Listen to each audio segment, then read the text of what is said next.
Perdón, el taco en Angostura es por el accidente en Mostazal. O sea, no se ha logrado desatochar, pese a que ya ese accidente no existe. Es tan grande el taco en Angostura, de muchísimos kilómetros, que cuesta que empiece a fluir nuevamente. Hay derrame de petróleo también. Ese es otro problema.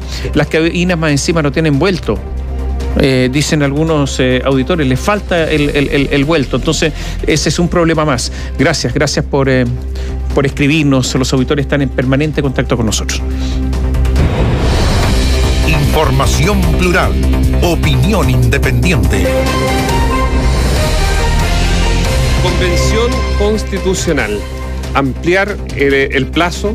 Eso es uno de los temas que va a ocurrir hoy en la noche, que es una reunión de las mesas de los distintos comités de la convención. Una reunión clave, dicen algunos, porque de ahí se va a sacar una especie de itinerario para ver, primero, aclarar si les alcanza el tiempo, y segundo, cuál es el escenario político que tienen en este minuto para pedir o solicitar al futuro Parlamento, porque eso lo tendría que determinar el Congreso, que va a llegar el 11 de marzo. Pero lo que sí, Tomás, ocurre algo, que se ha generado una especie de atmósfera de opiniones, una atmósfera de distintos sectores de la centroizquierda, obviamente de la derecha, los empresarios, eso era como una obviedad, pero particularmente de la centroizquierda, con un llamado como a la cordura de los integrantes de la convención. A tener precaución con el lenguaje, con lo que dicen y con lo que buscan representar. Posiblemente, y lo digo, lo reitero porque puede haber muchas opiniones diversas, se cometió un error cuando se diseñó el trabajo de la convención. ¿Por qué? Porque como en el plebiscito, como las normas tienen que ser aprobadas por el pleno de la convención por 2/3 de los votos, y en cada comisión es solamente por mayoría simple, yo creo que los proyectos no llegan suficientemente los proyectos de norma no llegan suficientemente preparados o bajo un buen consenso al pleno de la convención. Yo creo que ahí hay una falencia que las estamos observando ahora. Si son 2/3 al final, a lo mejor habría sido bueno 2/3 de la comisión para que se avanzara en cada comisión en el trabajo de negociación y alcanzara ese piso.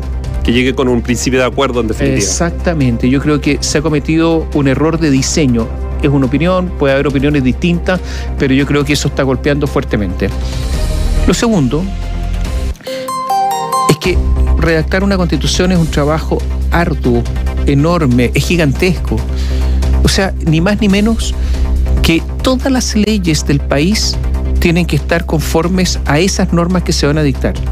Por lo tanto, hay que pensar en toda, lo voy a decir en términos no jurídicos, en toda la bajada. Esto tiene una bajada gigantesca, que son todas las leyes, todos los reglamentos, todos los decretos. Esto tiene muchísima incidencia.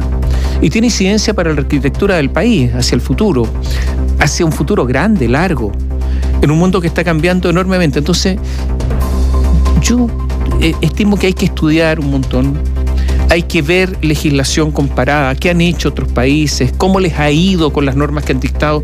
Eso es mucho estudio.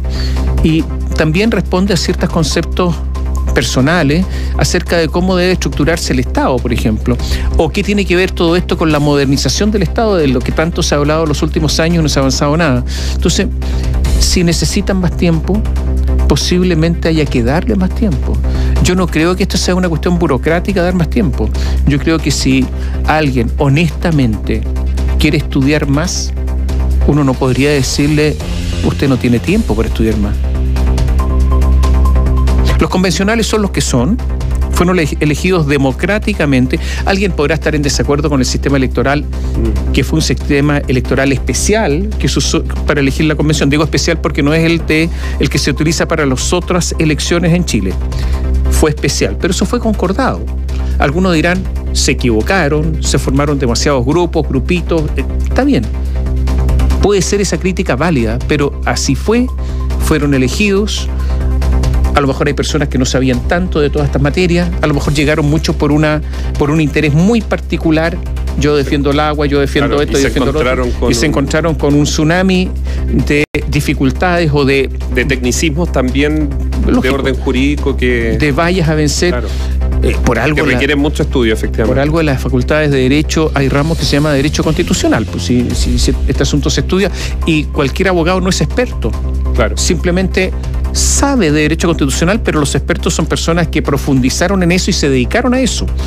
Están los médicos generales y después los médicos especialistas, que saben específicamente algo. Entonces, personas que sobren los abogados constitucionalistas. No, personas que no se dedicaron al derecho constitucional y que ni siquiera vieron normas generales, como los ve cualquier abogado, yo creo que es difícil.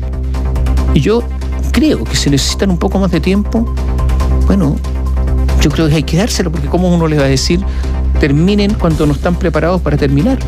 Si uno lo que quiere es una constitución que ojalá sea aceptable por una gran mayoría. Porque el otro problema que hay, Néstor, es que en general lo que se necesita no es una constitución aprobada por un 52-48, por un 53-47, sino que haya más consenso, que haya una mayoría más contundente, y para eso se necesita estudiar un montón, creo yo. Yo sé que hay muchos que no quieren darle más plazo porque creen que esta es una burocracia, critican mucho la convención, pero yo creo que... Particularmente de la oposición. Y hay personas también, pero yo creo que para hacer una buena constitución, si se requiere más tiempo, hay que dar más tiempo. Pero ese tiempo también puede ir de la mano con dar certezas, que es un poco lo que dice Agustín Esquella hoy día en el diario La Segunda, que dice: nos movemos sin certezas y a veces ni siquiera con simple seguridad. Por eso la responsabilidad que mostremos es lo que hacemos, es más exigible que nunca, dice Agustín Esquella. Bien, lo que pasa... Y yo creo que sí da un punto clave, que es certeza. Y no certeza porque algunos dicen, porque quieren a los empresarios. No, en general certezas de cómo esto se va a conducir, cuáles van a ser los puntos para llegar a acuerdo dentro de la misma izquierda, de todo este abanico de colectivos o partidos de izquierda. Lo que pasa es que, en la convención llegaron muchísimas personas con intereses particulares que no conocen toda la legislación. La legislación es armónica entre ellas, tiene que ser armónica, y por lo tanto tienen que ver globalmente todo lo que van a hacer. Y eso, como cada uno está viendo cosas particulares y no la armonización de todas las normas, naturalmente que no hay certezas, porque no se dan cuenta a cuántos aspectos de la sociedad están afectando lo que están proponiendo. Ven solamente una parte muy particular. Lo segundo es que Agustín Esquella hoy día en La Segunda dice: culpar a las comunicaciones nos sume en la autocomplacencia, porque dicen, no, es que son las comunicaciones, no, es que son las malas noticias, no, es que es la mala prensa.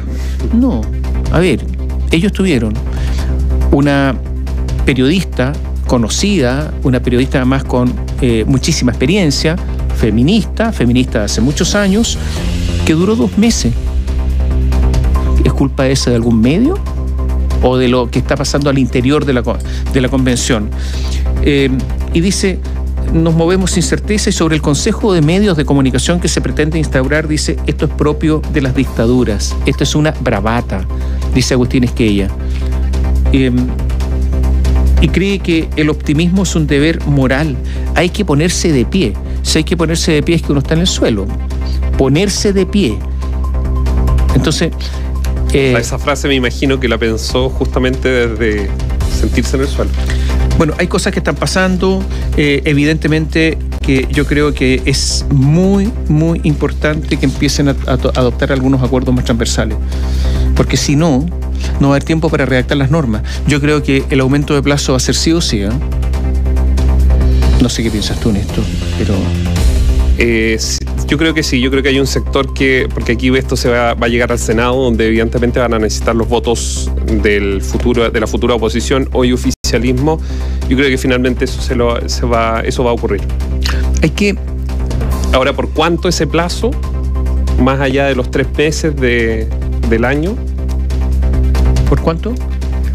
Porque ellos pueden hacerlo prorrogable hasta 1 año. Sí.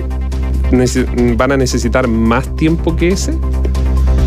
Porque no se puede estar así como todo el tiempo pidiendo más plazo. Habrá que fijar porque esto tiene que ver también con presupuesto. O sea, no es a lo que voy, no es solamente decir sí, les damos 2 meses más, 3 meses más, estoy hablando como si fuese el Senado, sino que esto tiene que ver también con cuánto el erario nacional, de dónde se sacan las platas. A ver, yo creo, Néstor, que está bien, pero yo creo que sí es necesario más presupuesto para una buena constitución. No, totalmente, sí. De todas maneras, ¿no es cierto? No, pero yo estoy diciendo cuánto tiempo realmente se necesita para eso. Porque en otros países duraron 2 años este proceso completo.